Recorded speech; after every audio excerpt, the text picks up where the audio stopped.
Berkarir di pertambangan bukan jalan kaya raya satu-satunya buat anak teknik. Selamat datang di Anak Teknik Indonesia. Siapa coba yang nggak mau punya karir di dunia tambang? Kayaknya kalau ditanya satu fakultas teknik, ya punya jawaban yang sama. Punya keinginan ke sana untuk berkarir di industri pertambangan. Industri sektor pertambangan seolah jadi top tier atau level tertinggi. Industri pekerjaan yang pingin banget dimasukin buat para anak teknik. Ya kalau nggak pertambangan, paling mentok ya perminyakan. Tapi kayaknya pertambangan tetap jadi favorit yang utama biasanya. Sebut aja beberapa perusahaan tambang terbesar di Indonesia yang jadi tempat mimpi-mimpinya anak teknik. Seperti PT Freeport Indonesia. Sebuah perusahaan yang merupakan tambang mineral di Papua, perusahaan ini menghasilkan produk berupa tembaga, emas, dan juga perak. Dengan lokasi kerja yang berasa vibe-nya kayak di luar negeri, bukan kayak di Indonesia, serta fasilitas-fasilitas yang didapatkan bikin orang lain iri.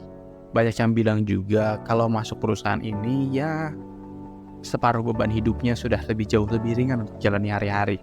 Di industri ini ibaratnya lu punya karir, lu banyak uang, lu punya kuasa, lu punya rumah mewah, lu punya istri. Iyalah, ngomong tentang uang yang gak sedikit jumlahnya jadi alasan utama kenapa industri tambang ini menjadi seksi banget buat para anak teknik. Ya walaupun banyak pengorbanan yang harus dilalui, seperti harus rela merantau dan ninggalin kampung halaman yang selalu bikin nyaman. Bisa dibilang juga industri pertambangan bisa menyerap hampir semua jurusan teknik. Mulai dari teknik pertambangan itu sendiri, teknik perminyakan, teknik sipil, teknik mesin, teknik metalurgi, bahkan teknik geodesi, dan pasti banyak fakultas teknik lain bisa terserap pada industri ini. Selain masalah cuan, punya gaji yang besar dan stabil, kerja pada industri ini juga ngomongin masalah kebanggaan dengan pekerjaan yang bergengsi. Ya, kita setuju, kita sebagian besar setuju, anak teknik yang berkarir di industri pertambangan punya tingkatan yang lebih tinggi di strata sosial. Entah itu peraturan dari mana, tapi kayaknya persepsi ini selalu terbangun ya. Selain itu, fasilitas yang memadai buat para pekerja tambang dibilang sangat baik loh. Apalagi kalau lo punya jabatan di sana.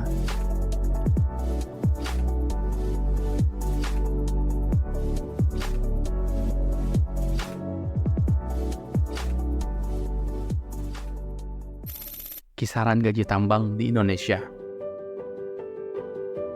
Kalau dilihat dari data sih, pertambangan dan penggalian jadi top 3 sektor dengan gaji tertinggi di Indonesia. Tapi ini masih kalah dengan sektor informasi dan komunikasi. Ya sekarang Indonesia internet sedang tinggi, informasi dan komunikasi masih jadi rajanya. Tapi pertambangan dan penggalian tetap punya tempat di atas. Oke, sekarang kita bahas berapa sih kisaran take home pay para pekerja tambang. Kita ngomongin soal data ya. Berdasarkan data Parcel Kelly pada 2022, rentang gaji pegawai di perusahaan pertambangan kisaran 8 juta hingga 60 juta per bulan. Ya, angka ini cukup besar lah untuk rata-rata pekerjaan di Indonesia, apalagi khususnya untuk anak teknik.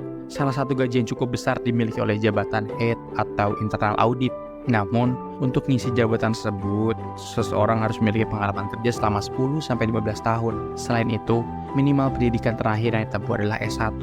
Manajer kontrak yang punya gaji cukup besar juga di perusahaan pertambangan, nilainya bisa berada di rentang 37 juta hingga 58 juta setiap bulannya. Ini sangat besar untuk anak teknik, ini cukup besar untuk masyarakat umumnya di Indonesia.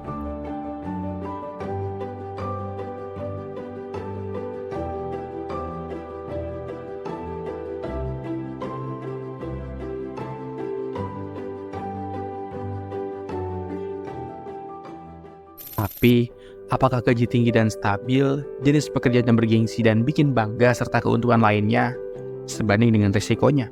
Macam-macam resiko bahaya di dunia tambang. Ya, jadi anak tambang juga terkenal dengan resiko yang menghantuinya, serta menjadi keluhan utama beberapa orang yang resign dan akhirnya memutuskan untuk keluar dari industri ini. Yang pertama, para pekerja tambang pulang dan pergi tidak ketemu dengan matahari. Ya, saat harus berangkat dini hari dan pulang hingga larut, kayaknya ketemu matahari ini nggak sesuatu hal yang sangat hoki aja gitu. Terus yang kedua, kalau belum punya jabatan dan masih officer, kadang tidur sekamar berdua. Dan kalau jadi operator mekanik ya biasanya sekamar bisa 3 orang. Yang ketiga, ini mungkin beberapa orang jadi masalah utama dan sebagai alasan kuat untuk resign pada industri ini. Sering kangen dengan keluarga atau waktu dengan keluarga sedikit. Yap, jadwal kerja di pertambangan sangat padat. Ini nggak akan masalah kalau buat kalian yang masih jomblo, nggak ada yang nyariin, atau ya kalian hidupnya udah kebiasa untuk merantau, dari kecil udah merantau, ini nggak akan masalah. Tapi ini bakal beda cerita kalau untuk teman-teman yang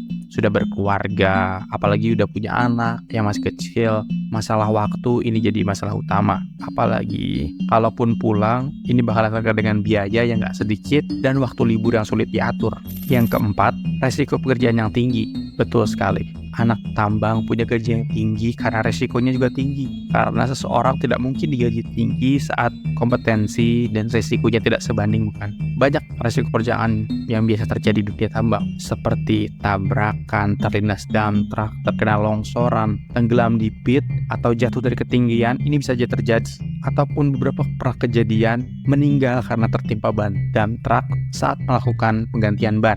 Kejadian yang disebutkan tadi semuanya bisa berakibat fatal tentunya, dan ini bakalan sebanding dengan gaji yang kalian dapatkan. Walaupun kita tidak bisa mengabaikan faktor safety di dunia pertambangan. Data aja sepanjang tahun 2019 hingga tahun 2021, jumlah kecelakaan di area pertambangan mengalami penurunan. Kita ngomongin data aja. Walaupun sepanjang tahun 2019 hingga tahun 2021 jumlah kecelakaan kerja mengalami penurunan, tapi ini juga tidak bisa dihiraukan. Jumlah kecelakaan dan korban meninggal paling banyak tahun 2019, yakni 133 kecelakaan. Di antaranya 27 kecelakaan ringan, 106 kecelakaan berat, dan 24 orang meninggal dunia.